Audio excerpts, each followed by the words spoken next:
Hold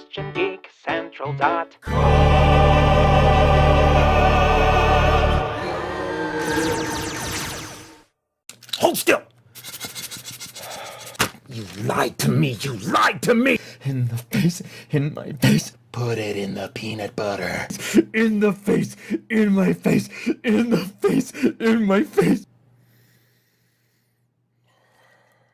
In the face, in my face, in the face. I thought you said this guy was a Christian. What is this? Liberate tu te me.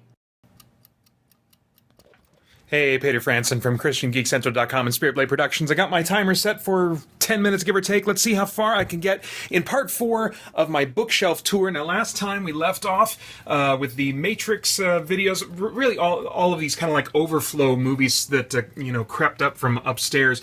Now we're getting into some other stuff down here. Now, things have moved around a little bit since I last made one of these videos, but we're not going to end up skipping anything as a result. They just got changed around a bit. So these are all my kind of like audio drama production resources. Spirit Blade Productions, one of the main things that I do for that is produce audio dramas. So these are like different horror sound effects, different sci-fi sound effects, different like general real world typey sound effects. These are footsteps, and then a lot of these things here are like music cues or like fractions of music cues that I can stitch together however I want to. Either in some cases, depending how like split apart the tracks are, I can make completely original music. In other cases, it's music that already exists that I can just cut together to fit the scene in the way that I want.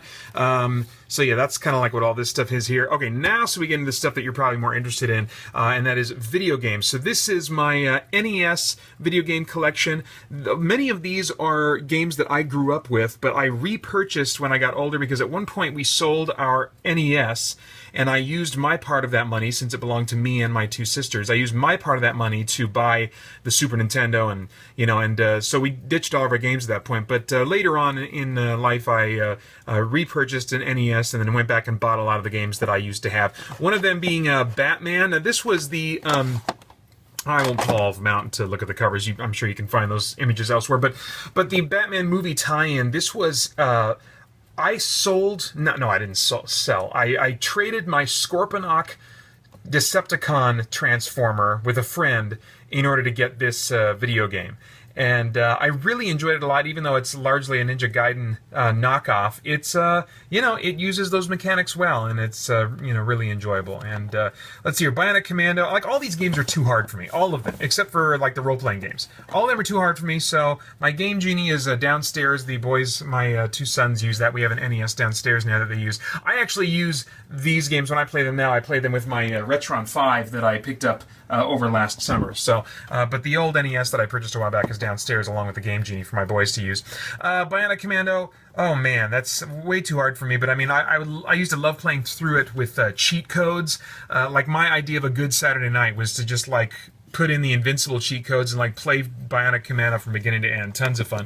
This Clash at Demon Head, this is one of the last games that I ever bought for the Nintendo before moving on to the Super Nintendo when I was younger. And that one's cool. It's got like some RPG, I guess, qualities, because you just got all these different kinds of like upgrades that you can buy for your character as you progress throughout the game. But it's still, way too hard for me. Final Fantasy. This was, man, the game just blew me away. A lot of these games, like so far, like Batman, Bionic Commando, not Clash of Demon, and Final Fantasy, I play and talk about my history with them on in greater detail in the retro live stream, which has been sliced up into little bits, and you can find that also on our YouTube channel here. Iron Tank. This was one that we got as part of like a collection of like cheap games from when they first started like selling NES games used. We got it like a bundle of them at some. It wasn't a GameStop, but it was something like that. It was almost like a little island store in the middle of a mall. This was one of the games that we got, and so that was kind of fun. Again, way too hard for me, but I beat it with cheat codes. Lots of fun. Kung Fu. Now, this game is not one that I grew up with, but I purchased it after rebuying my NES. Because it just kind of felt like a classic that I kind of wanted to have. I remember a friend having it, and like it just seemed so cool to me. I mean, of course, it's really bland now, and I could never for years find cheat codes that would allow me to get through the whole game just recently, like maybe a year ago or something like that, I found some cheat codes online that had just been created by a user in the last few years that allowed you to be invincible, and so I could get through and see the end of the game, which was really satisfying. Legend of Zelda, also a game that I did not grow up with. I tend to not be a big fan of like puzzles, and I guess this, you could, you know, The Legend of Zelda definitely has some RPG elements, but it's not, it doesn't have the ability for me to grind my way out of trouble. The thing I like about role-playing games is, like, if a boss is too hard for me and I'm just not smart enough or quick enough or whatever it is, I can go and fight little minions for like an hour and then come back, I'm stronger, and then I can beat the boss, you know? And in my experience, you can't really do that in Legend of Zelda. I mean, I guess it's been a while since I played it. Maybe there is some way to kind of do that. But anyway, all the puzzle stuff I'm not really into. But the exception to that, I suppose, would be Maniac Mansion.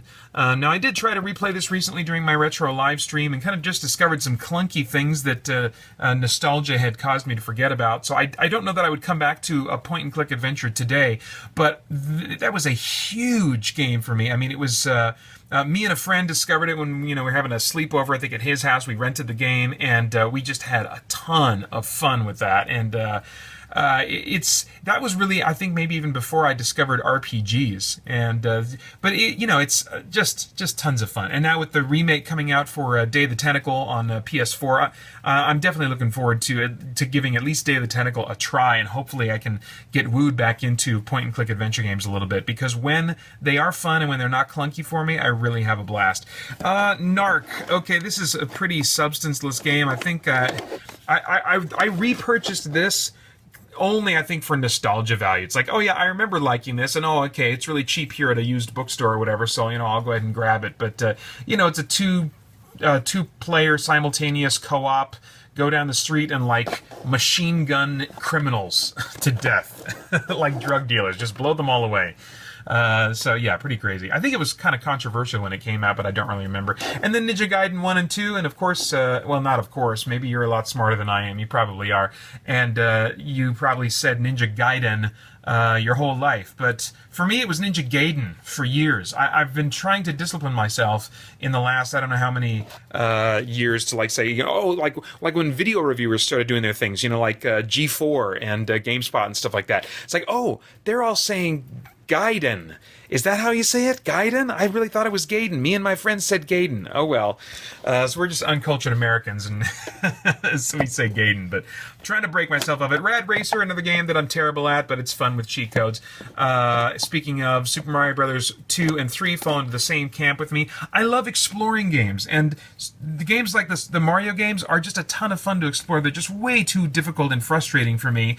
And when I die repeatedly in the same hole again and again and again and again, and then lose all my lives and have to start back to the beginning, that's not fun for me. And then I suddenly can't explore anymore. So I like to just use cheat codes with those kinds of games, so I can just, because that's what I'm in games for, not to like show my skills. I have no skills. I'm there to explore the game world created by the designers, and you know. Anyway, Wizards and Warriors was really the first game that allowed me to do that. The first game that I was able to beat without cheat codes. That was like a, you know, a hand-eye coordination kind of game. And if you've ever played it, you know it's really, really forgiving. Whenever you die, you don't lose any of your weapons. You don't lose any of your gems. Even I think just maybe your score is reset to 0. I can't even remember. It's so forgiving when you die. So yeah, lots of fun. Chrono Trigger. Oh my gosh. Okay, so now we're getting to Super NES games. These are in alphabetical order, so it's not, you know, it's not the first game that I played, but I really enjoy this game. I haven't played.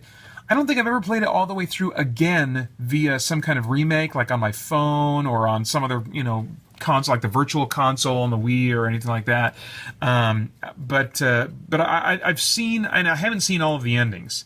But man, that's a really enjoyable RPG. And I did play it again as recently as maybe, I don't know, I want to say 5 years ago. I think most people will tell you that it really does hold up pretty well. Very enjoyable game. And let's see here. This is kind of shrouded in shadow here. What is this? Oh, Contra 3. Contra 3, the Alien Wars. Sorry, my focus is kind of bad here, but yeah, that was another one that, you know, if you got cheat codes, it's fun to just run around with your buddy and just get blown away a lot and blow away other things a lot. And this is a game, this is one of the, there's a whole video on this where I talk about the death and return of Superman, both this video game and the original story, when it was released in comic books, and kind of my reaction to that. So that was a pretty big deal for those of us who lived through that story being published. So anyway, you can check out that video here on this channel. Let's see, what else? What's the last one on this? Final Fantasy II. Okay, now I didn't play Final Fantasy II until after already playing Final Fantasy III. But because I just wanted to, once I got my Super NES, that was around the time that Final Fantasy III was about to come out. But when I went back and played Final Fantasy II, really enjoyed it. I would say that I enjoyed 3/6, because this is actually, of course, Final Fantasy IV in Japan. They kind of did weird things with the numbering. But I really did enjoy this game. And, some people will say, this is actually kind of the darkest and most serious of the games. And I suppose in some ways that is true, just because of the nature of some of the deaths that take place in the game. But I think that the visual style is still fairly bright. This is the game where they introduced the active time battle system, though, which really stressed me out when I first encountered it. I first encountered it in Final Fantasy III, but this is the game, I believe, where it was first introduced in 4/America 2. And stressed the crap out of me. But I managed. All right, let's see what else. Moving down, Final Fantasy III is the very next one. Now this one, these are my original cartridges, by the way. Like, none of these were repurchased. Because I still have the Super NES that I first bought with my own money when I way back in, it was high school when I got it. And so none of these games, I don't think, are repurchased here. These are all my originals, and it feels really geeky cool to have the original box for Final Fantasy III. But you know what? I'm not going to talk about Final Fantasy III. My timer just went off. So we will start with Final Fantasy III and the rest of these Super NES games next time on part 5 of my bookshelf tour. All right. Thanks for watching. Bye-bye. For thine is the Christian, and the geek, and the Central.com.